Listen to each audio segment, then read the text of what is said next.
Welcome back, everyone. As you can see, I decided that I don't need my glasses for this last video. Not that I needed them for the ones before, because I'm not reading. Um, but anyways, you can see my eyes more clearly now. So, wanted to go back a little bit just to recap what we did in the last two videos. What we did was I first talked about how I have become more conscious about the fragmentation of energy and how that impacts us and the way we feel about ourselves, and how I'm discovering more and more that one of the most important things that we can learn to do is to recognize the fragmentation and work to bring back the cohesion in our energy. So we talked about it. Hopefully, even though the video last time, the guided meditation was shorter than I would have liked, it gave you a sense of how you go from being connected, embodied, and in your body and peaceful, to disconnected and fragmented, and how quickly the energy moves and sort of gets constricted as soon as you begin to criticize yourself or feel in quotes negative emotions. So we also talked about starting practices that signal to yourself that you are about to change. And I think that's very important, because when you start on this journey, the small steps that we take are enormously important, because it is signaling to you, most importantly, that you are important, that you are worth taking care of, that that there is value in you looking after yourself, and that message is the first message that we really need to sort of get anchored into our the cells, the fibers, the sort of deep into our bones, to know, to then be able to do what you need to do to take further steps on the journey. So I hope most of you, ideally all of you, are beginning to recognize things that you can do to signal to yourself that you matter. We talked about the mirror exercise, whether it's in the car, whether it's in at night in the bathroom, cupping your face, just loving yourself up.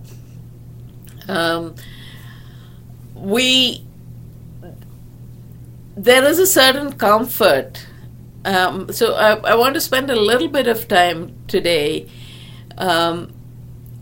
helping you to work through the resistance that might come up when you begin on this journey, right?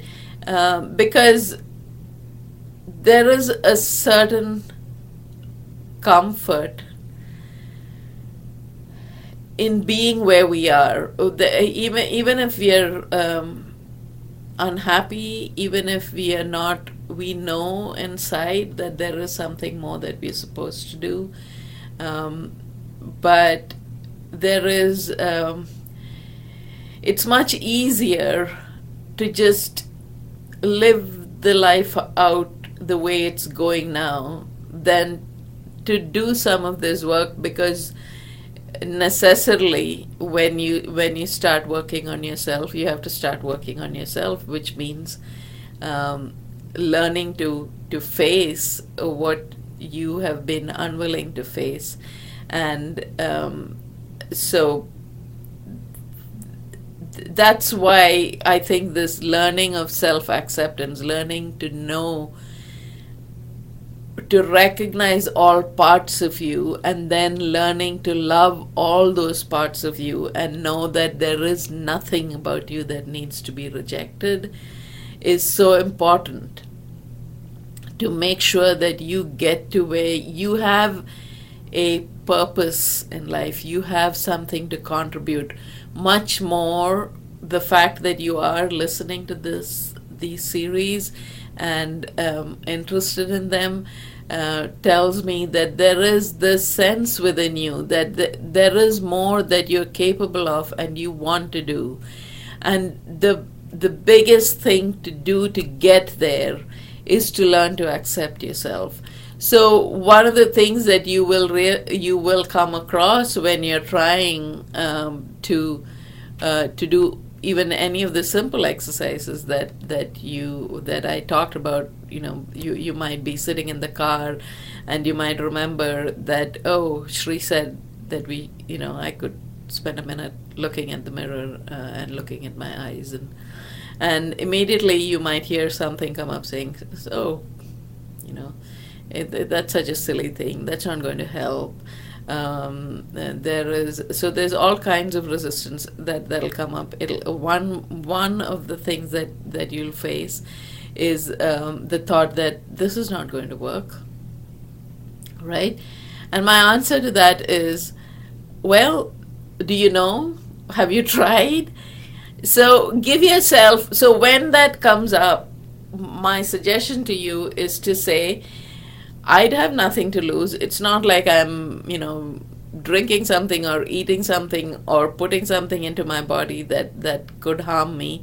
This is just a 1 minute or 30-second or 2-minute exercise that certainly cannot harm me. So little critic within, let me hold you and let me get on with doing this for myself. So begin to take the power away from that part of you, that critic that is really only trying to keep you safe. So the whole purpose of that person who's warning you not to do these things that are good for you is to prevent you from being disappointed or feeling bad about yourself or all of that. So recognize that and sort of lovingly pat them on the head and say, no, I'm giving notice that I'm important and I'm going to do this. So that is what I would suggest that you learn to do as these objections come up. The other objection that'll often come up is that I don't have time. Shri thinks that we all have oodles of time. We don't. And I know, and that's precisely why the exercises I gave you are exercises that are sort of, it's so easy to make it an intrinsic part of your routine. It's not something that you have to put aside 5, 10, 20 minutes of your day to practice. The idea is, let's start with small, doable exercises that you can get to without requiring huge chunks of time, and it really the whole object of those exercises is to help you overcome the objection of not having enough time to take care of yourself, because we all do.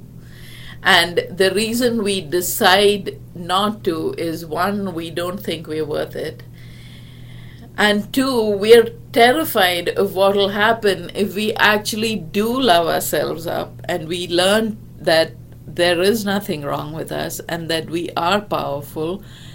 And then what do we do with that? What if we have to make changes in our life? What if we have to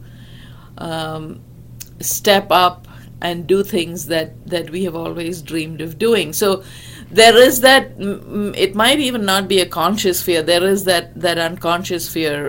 In one of the things that I realized that I did was I've been doing all of this, but I've also I like I like to drink a glass or two of wine every day, but I felt that I was going a little bit over as to how much I should be drinking, and then every day morning I would get up and say, oh, this is the last day I'm going to drink, and then every day evening I would come and say, oh, come on, it's just a glass of wine, it doesn't matter. And so there were two things that were happening. I was gaining weight, and at the same time, every time I did that, I was signaling to myself that your word to yourself doesn't matter. You're not worth it.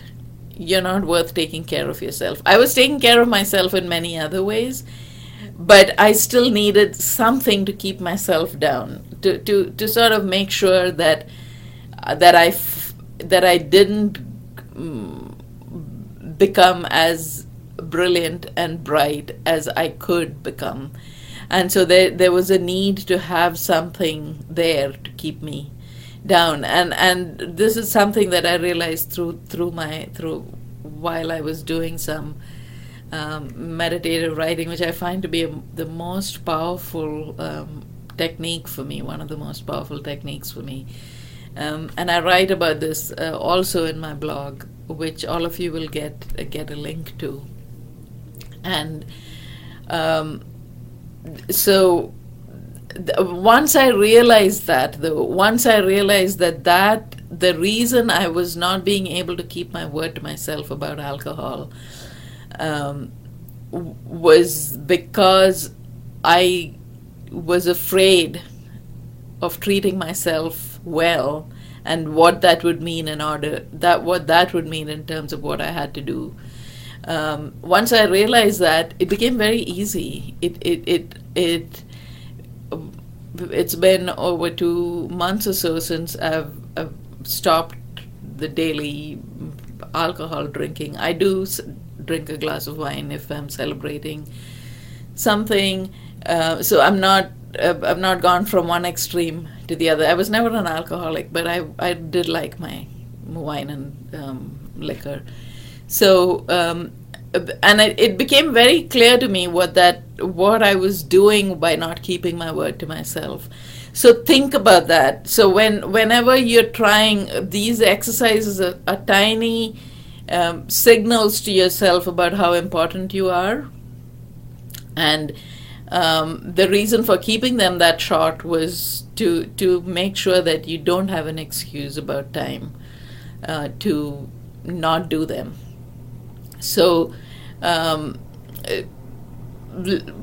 practice them, and I'm planning something more, a longer session for all of you, and you'll get an email in a couple of weeks about that, where we can do more about this. But I really hope that you do begin to practice these small things, and you'll have access to the video with a guided meditation. I realized that it wasn't long enough. It really does give you a sense of how quickly you go from peace to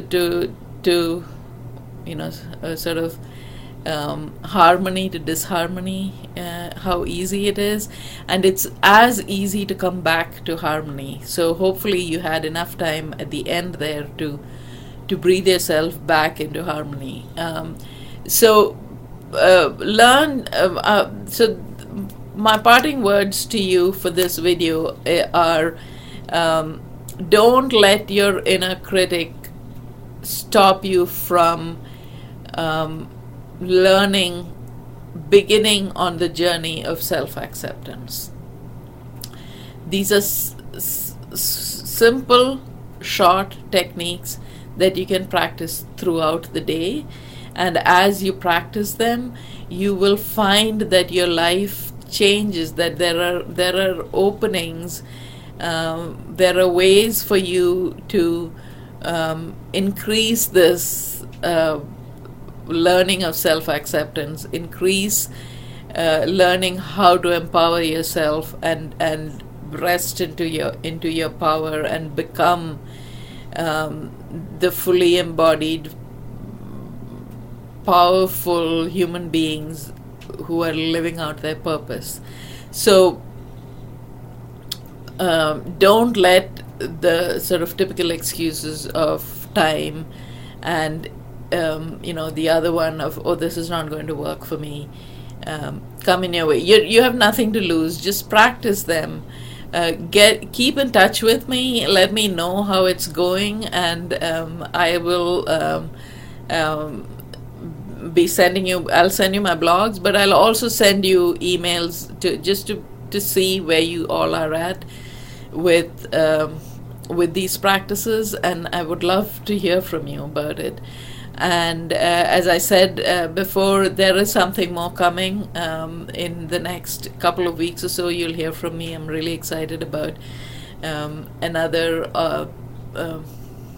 offering and that I have for all of you that I hope will take this conversation further and move you closer to to self-acceptance and self-forgiveness, and and help you on that journey. So I will see you via email very soon. I really thank you for being with me on this 3-video series, and it's been such an honor and such a pleasure to share these ideas with you. I am excited to see and hear about where these take you, and make sure to let me know, and I will be in touch. God bless. Peace and joy.